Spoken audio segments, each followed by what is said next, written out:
All right, let's say you need to find the zeros. So first thing, you got to look at the degree. What's the degree of this guy? So you see it's degree 4, you know you're going to have 4 solutions. So that's kind of all we have to work with. We got a lot going on. So remember, we're going to think about our rational root theorem. If you remember, the first and last were formed by multiplication, and the inside stuff more of combining like terms when this was multiplied and created. So we're going to think of the factors or the multipliers of the first and last term.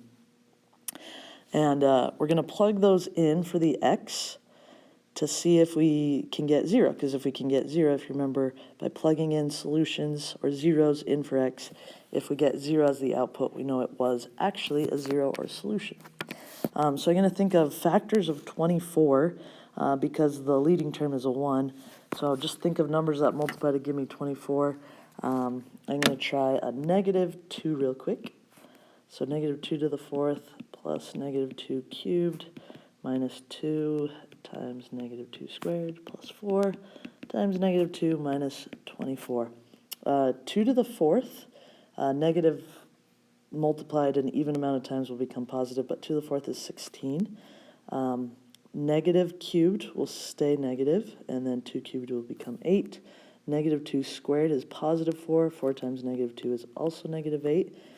And then 4 times negative 2 is negative 8 as well, minus 24. So 16 minus 8 is 8. 8 minus 8 is 0. 0 minus 8 is negative 8. So that's too big. That's going to give us negative 32. So negative 2 didn't work. But I do like to kind of keep with the smaller numbers. So I'm going to try a 2 now. So 2 to the 4th, if you remember, is 16. 2 to the 3rd is 8. And then 2, that'll be minus 8. And then 4 times 2 is also 8. And then minus 24. So 16 plus 8 is going to give me 24. 24 minus 8 is going to give me 16.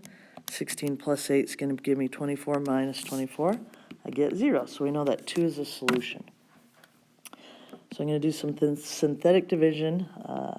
Remind myself, I already know 2 is a solution, so put that down there. 1, 1, negative 2, 4, negative 24.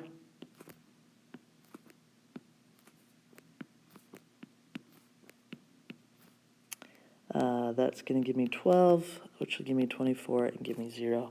So I'm left with x cubed, plus 3x squared, plus 4x, plus 12.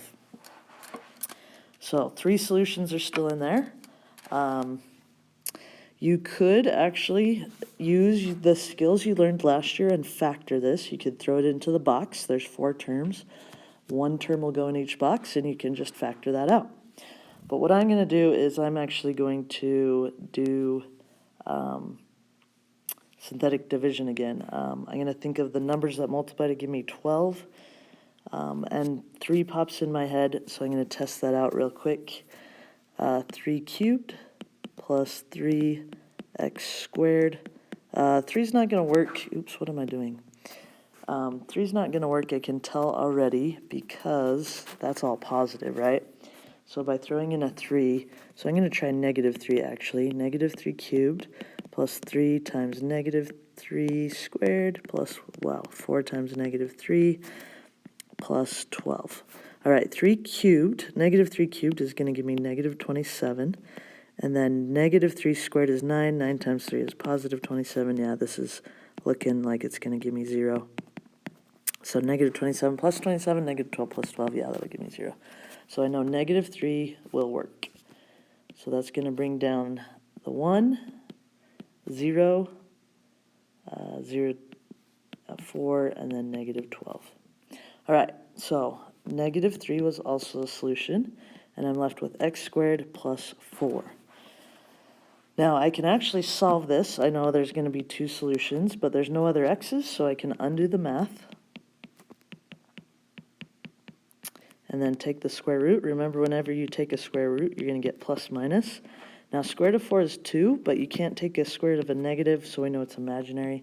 So my last two solutions are 2i and negative 2i. Final answer.